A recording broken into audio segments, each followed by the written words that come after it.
every pindot ko, tatakbo yung blower.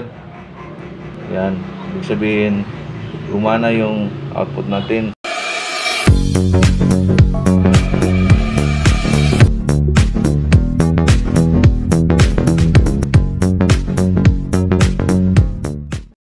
Hello, magandang umaga, magandang araw. Dito naman tayo sa channel ko, Ampix Bistad TV. At ngayong araw na ito, may pagawa sa atin na isang amplifier. Ang brand nito is Sakura. Ang model is 735B. So, ang reklamo ng may-ari, walang output na lalabas at may ilaw daw. So, i-plug natin. Yan, plug natin. Ayan, pa-plug na. So, yun. So, yun ang nangyari. May ilaw naman na naka-indicate yung ilaw. At walang output. So, buksan natin ito at tingnan natin bakit may power at walang output.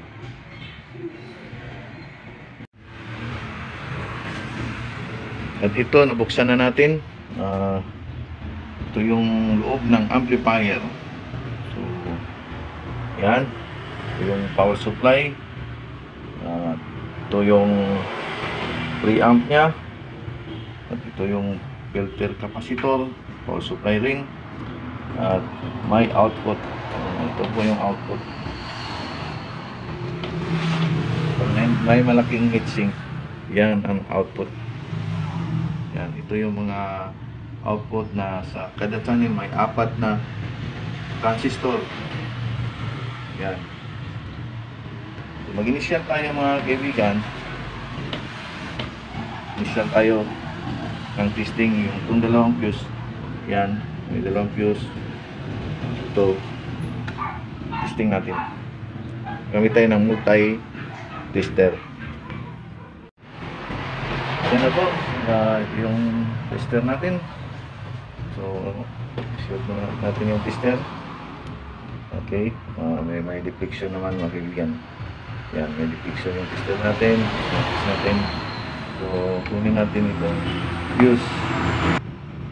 So, may deflection siya pero hindi sagad. Yan o. Hindi sagad yung deflection. Dyan lang. Yung isa.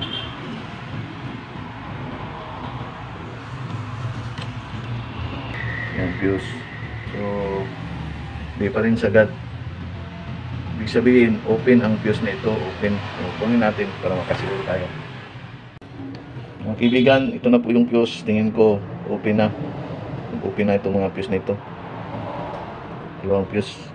Open na. So, wala nang reflection dahil open na yung fuse. Meron naman okay naman yung tester natin. So, wala nang reflection. Ito rin isa. Walang deflection pa rin. Okay naman yung tester natin. Yan. Ibig sabihin, putok na yung dalawang fuse. So, galing yan dito. Magkiligan. Galing yan dito na fuse. Yan. Yan. Isa. Saka dalawa. Itong fuse ito. Atong subayon. What? So, tingnan natin kung saan galing ito na mga fuse. Saan ito ka-connection ng dalawang fuse. Ito po kaibigan yung board niya. Ito yung board sa likod. Ang likod nito, ito yung likuran. Ito yung harapan. At may mga transistor output. Ngayon, ang gagawin natin dito na doon sa likod natin i-check yung resistor. Ito yung mga resistor. Kaya itong mga output dito natin i-check ng continuity test. Yan, kung may open ba o shorted. Ito yung mga resistor. Ito yung mga transistor. Yan. So, mag-check lang tayo ng continuity test. So, short natin. Kaya unahin natin yung mga resistor.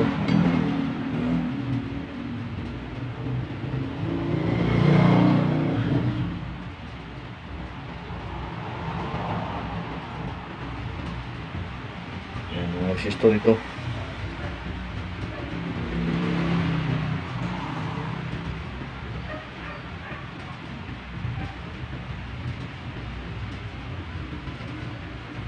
So wala tayong nakita na open na resistor. So ito na naman yung mga pinang output amplifier. Tingnan natin.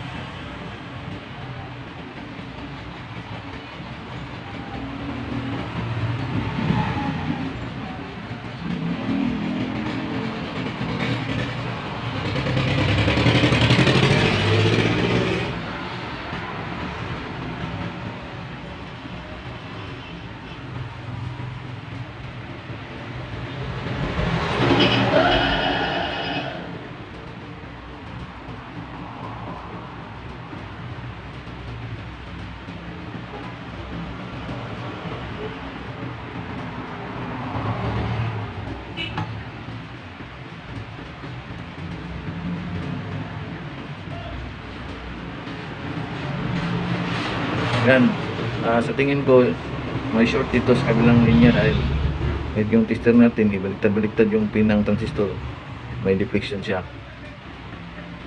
Yan, puro may mga deflection. Kahit ibali-bali natin yung tester, may deflection, sagad talaga dito. Di kagaya dito sa kabilang channel, hindi sagad. Kahit ibaliktad natin, may continuity pero hindi talaga sagad. Yung gawin natin dito, kailangan bunutin lang natin ito lahat at i-test natin. Bunutin ito dito, iwalay natin ito sa board. Itong 8 transistor, 8 transistor output. Yan.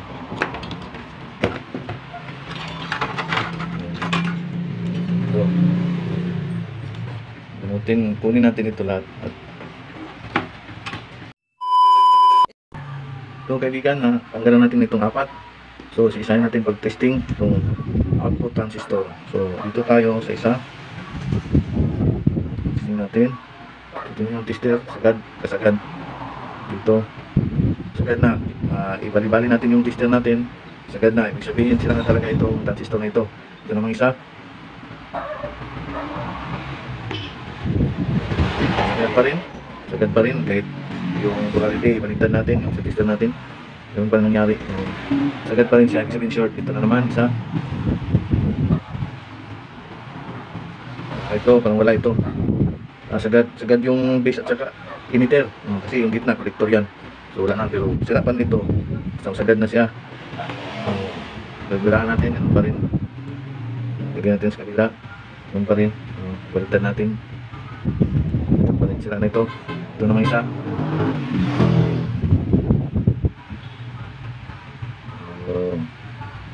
Di sagad, ibaliktad natin base, emitter at collector.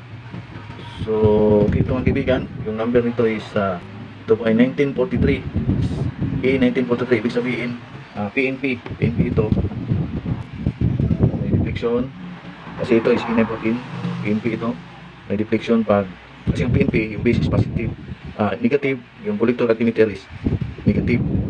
Baliktad, PNP, negative yung base, positive yung collector, positive yung emitter. So yung tester natin, yung red tester natin, nakalagay sa base. Tingnan natin yung collector sa black. So may deflection dahil naka-reverse tayo. So mag-forward bias tayo, yung negative nandun sa base. Walang deflection. Walang deflection mga kaibigan. Kaya i-bali natin yung tester collector at saka emitter. Yung test pad natin walang deflection. Ibig sabihin good ito. Sa isang channel amplifier may good na isa. Ito yung sira, may lahat ay nag-deflection lahat ng pin niya. Kukunin naman natin itong, pinakuha na natin ito dito banda. Yan. Kukunin naman natin dito. Kukunin naman natin itong 4. Sinukuha na natin itong dito banda na channel. Ito na, tanggalan natin mga kaibigan. Tanggalan natin itong 4 na output transistor. Galingan dito. So ito naman ang sira natin dito sa pins. So testing. Yung tester natin, check natin. So nakasiting tayo sa 100 ohms. So ito na, tingnan natin sa isa. Ayan.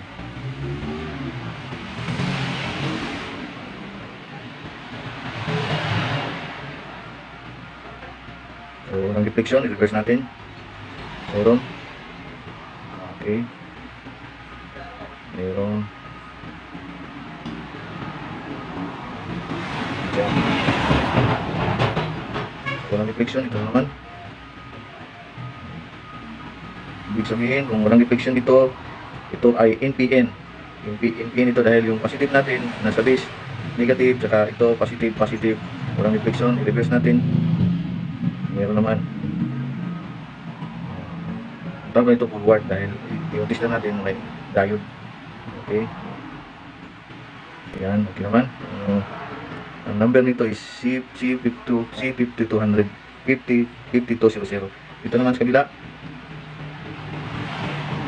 May reflection siya. May reflection dito sa collector saka emitter. So, ibig sabihin ito ay PNP dahil yung base is in. Yung test natin positive. Baliktad natin. Ang reflection dito naman. May reflection siya pag naka-forward bias. So balik natin dito. Walang reflection. Collector emitter. Baliktaran, walang reflection. Collector emitter. Baliktaran, walang reflection. Collector emitter. Walang reflection. Collector saka emitter. Wala. Ibig sabihin itong apat na transistor is good ito. So good ito mga kaibigan. Walang problema yan. Ang may problema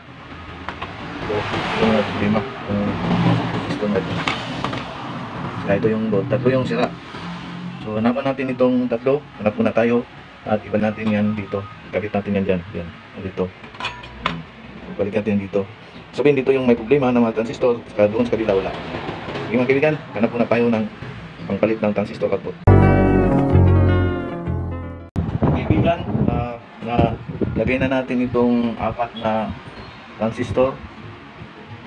Apat na transistor po. Dahil ito po yung mga problem. Itong apat din. Ito nandito. Output. Ang tawag ito output transistor. So ngayon, nabit na natin. Hindi pa nakabit itong sa speaker. So, yung gagawin natin ngayon, pag on natin, kung lagyan lang natin ng input dito, ang tawag na input sa isang speaker lang, yan natin malalaman kung tutunog na yung kaibigan. Dito muna natin nilagay dahil yung speaker natin, maliit lang yung speaker natin, maliit lang siya, maiksi lang yung wire. Ito yung soundbox na gamitin natin, luma na. So makabit na siya dito sa likuran. Likuran na yan. Amplifier dito tayo, umpisa sa left side, left channel yan. Dito, kabit natin dito sa dito naman na sa input, yung tawag na input, yan input. Yan. Ang gawin lang natin dito, pag mag-touch tayo dito, tutunog itong soundbox, sabihin okay na yung gawa natin. So, plug na itong amplifier. So, mag-on natin kung ikot itong dalawang gower, ibig sabihin, saka magpitik itong relay, ibig sabihin, okay na yung gawa natin. Oh, yes, Daddy! Ikot yung dalawang band, tapos ito na siya, dahil pitik na yung relay. Bigyan ko kayo ng idea, ikot ko muna. Pag amplifier ninyo, pag hindi yung amplifier may problema sa natawag na output dito, so ito yung output transistor, hindi magpitik yung relay. Yung relay, ito yung relay. Hindi yan magpitik. Yun ko, titingnan ninyo, pag yun ko dito, pag yun ko yan dito, pag titik na yun, pag mag-on yung relay, ibig sabihin walang problema na sa circuit ng amplifier ninyo. So, i-switch ko, tingnan yung tunog. Yan, namikot na yung, yan ba, narinig nyo, may tumunog. Yun. Pag tutunog na yung relay, ibig sabihin, wala nang problema dito sa unit. So ngayon, mag-try tayo. So, nakabit na. So, nakasitting siya. Ito kung nagilan is Sakura 735B. So, sabihin, dito siya sa right channel. Left channel pala. Ito din natin lagay sa input pala. Input dito. Input sa left rin. Yan o, left. Yan, left channel. Left channel. So, tao na. So, tingnan natin kung ano ba. Nalagay sa little E. Little E siya. Lagay na sa E. Yan, may narinig tayo, volume kunti. Yan, lagyan natin sa gitna lang yung volume.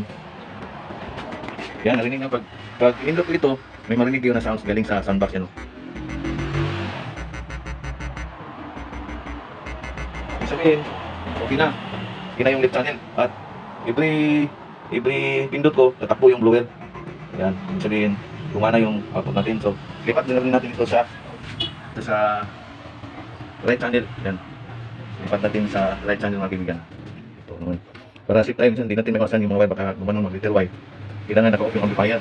Yun ang tip ko sa inyo, sa bahay ninyo. Kung maglipat kayo ng mga speaker, kailangan off muna yung amplifier. So yan, pag nakalipat na tayo sa right side. Yan, right side. So ito rin, ilipat din natin dito sa mag-little B muna tayo, little B. Yan. Dito. Yan. So right side na siya mga kaibigan. So nakakabit yung speaker. At lagyan natin dito sa little B. Yan. On natin yung speaker. Pag on sa speaker, alam niyo mga kaibigan, pag mag-on kayo ng amplifier niyo, mag-on kayo, kailangan yung level ng volume, ibaba niyo muna yung level ng volume para hindi mabigla yung speaker. Wala naman problema dahil may relay, pero minsan yung kailangan i-minimum natin para hindi mabigla yung speaker natin. So on natin, yan on, ikot na yung mga blower.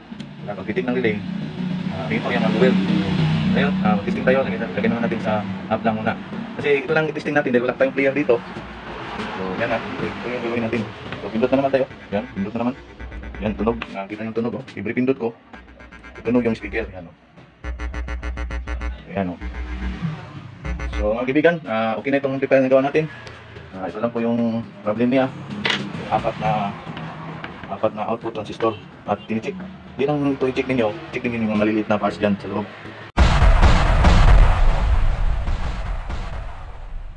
So ganyan lang mga kaibigan. At salamat sa panonood ninyo. Nagawa na natin itong Sakura E3735B amplifier. At sa lahat panonood, at huwag niyong kalimutan mga kaibigan, mag-like kayo, i-share ninyo, at pwede kayo mag-comment below kung may mga tanong kayo sa mga gawa ko. At hanggang dito na lang, huwag kalimutan mag-subscribe sa channel ko, Bistag TV. Pindutin yung notification bell para ma-update nyo lahat yung mga video ko na at least may matutunan kayo mga kaibigan. Salamat at salamat Panginoon. Thank you po. God bless po.